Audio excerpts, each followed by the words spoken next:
All right, Michael. You have a good night's sleep, sweetie. I'll call you first thing in the morning. Bye. Remember that night in the rain? When I showed up pregnant with Michael? Of course I do. And you told me how dangerous your business was, that I might not always be safe. And I told you I understood, but I had no clue. I understand now. But when I stayed with you that night, you know, I didn't just choose for myself. I chose for Michael and then eventually Morgan. And now they're trapped. I mean, they're not as completely trapped as Johnny, but they're never truly going to be free. They're never really going to have a normal life. Sometimes I ask myself, did I do the right thing? There's obviously no comparison between Sonny and Anthony Zacchara. You're right, there is not. I just wonder if Anthony's obsession with his son is Anthony being afraid that, you know, his son is going to have to pay for everything he did wrong. And hopefully, Michael and Morgan will never really have to pay for Sonny's choices. They already have. I mean, they were kidnapped. They lost Letitia. I mean, a part of me wishes that Nicholas killed Letitia. I don't want it all connected to Sonny's business. I know he's a good father, Jason, and he loves him so much, and I always tell myself that that's the only thing that matters, that the guards and the threat, none of that makes any difference because the love is there. But sometimes I wonder if I'm wrong. Well, now that Sonny knows that Trevor's running the Zacchara organization, you know, it's possible Trevor might back off a little bit. If he doesn't? Well, if he doesn't, Sonny has Diane working on getting Trevor disbarred. I mean, if we could just find any kind of evidence that says Trevor's involved in something illegal, we can blackmail him into backing off. That's smart. And Diane's great. She got you acquitted. Yes, she did. Speaking of which, how's Elizabeth?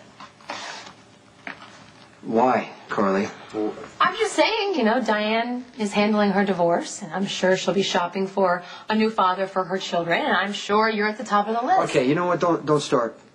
Don't do it. I want you to know that the last time this subject came up, you yelled at me, and it really hurt my feelings. Well, I don't like you insulting her all the time. I'm sorry. I care about you. You have this weakness for a certain type of woman. I mean, Robin was the first and the worst, and I think she probably warped you for life. Okay, you know what? I came here to warn you about Zacchara, not to get another lecture.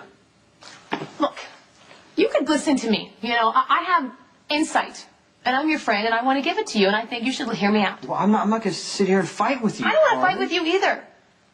Look, all I'm saying is that, you know, when you were first with Robin, you were very impressionable. And you bought into this whole act of believing every single thing that came out of her mouth. Even after she betrayed you, you were like preconditioned to believe that someone like Robin, hello, example, Elizabeth, was someone you should admire and respect. Are you finished? You know what? I care about you. And I know I sound selfish. And obviously, I would hate to think that I would ever stop mattering to you the way you matter to me, but I do truly, genuinely want you to be happy. And if Elizabeth or Robin or any other woman that sets high expectations for you and expects you to live up to them, well, they don't deserve you. And I love you, and sometimes I get overprotective, and occasionally I may, you know, freak out a little bit. Are you apologizing? I'm never going to apologize when it comes to Elizabeth or how I feel about her, but I could be a little more tactful on how I talk with you. Are you finished now? Are you so mad at me? Okay, I know that you care about me a lot, okay? I know that you have a very unique way of showing me. I'll listen to what you say. No, I need you to just focus, please, on yourself and the boys, because what would make me really happy is to know that you guys are safe. We're going to be safe. We have you looking out for us. The blonde one has not returned to our abode, nor has she replied to any of my messages. Okay, Lulu's fine. You see her? Where did she go? Well, she took off with Johnny Zacchara last night. His guards grabbed her, took her back to the family compound. So her life is being threatened by the minions of darkness? She is being used as leverage, so Johnny comes back. He did.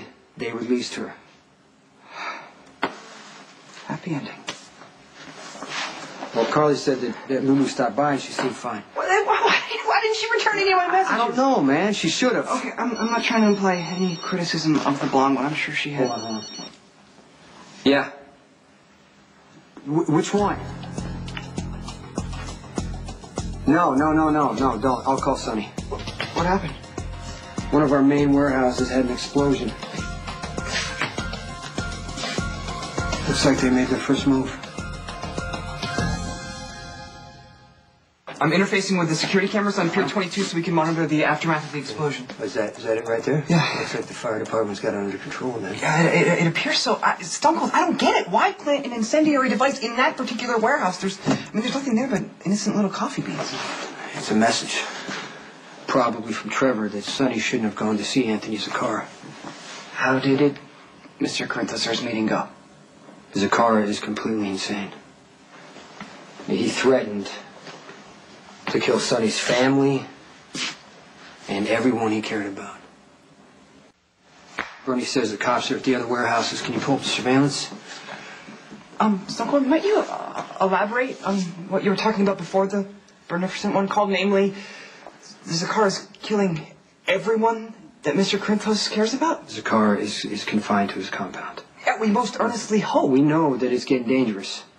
And I'm a target. If you want out, Spinelli, now is a good time to get out. No, the grasshopper will remain by his master's side. I would never abandon you in your hour of need.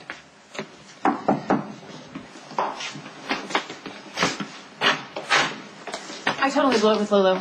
I did. I can't believe I was so clueless and stupid. Why didn't I see this coming? What, see what coming? Is the blonde one in jeopardy? No. Well, yeah, I mean, she could be. Well, what happened? Lulu came to me and told me that Logan broke up with her, that he was being all noble and told her that he wasn't good enough for her, yada, yada, yada. And I told her that Logan was playing her. She got highly defensive. How can I blame her? I mean, I would react the exact same way if someone I trusted told me they doubted my instincts. Okay, what has the blonde one done? Well, she's probably gone after the slime ball. You need to go talk to her, Jason. Me? Why me? Because you're level-headed, she trusts you, and she'll listen to you. One of our warehouses are on fire. I can't do this right now. Did the Zaccharas do this? I think so. But I'm not sure. Stone Cold, please, just this one simple favor. You're a source of unbiased truth. She'll listen to you. Lulu doesn't listen to anybody. Logan is a loose cannon, especially when he gets angry. Remember when he punched you at Kelly? Yes, he assaulted me with fury and uncalled for violence. And earlier he came by my house looking for Lulu. He busted in the door and he grabbed me. I don't have time for this.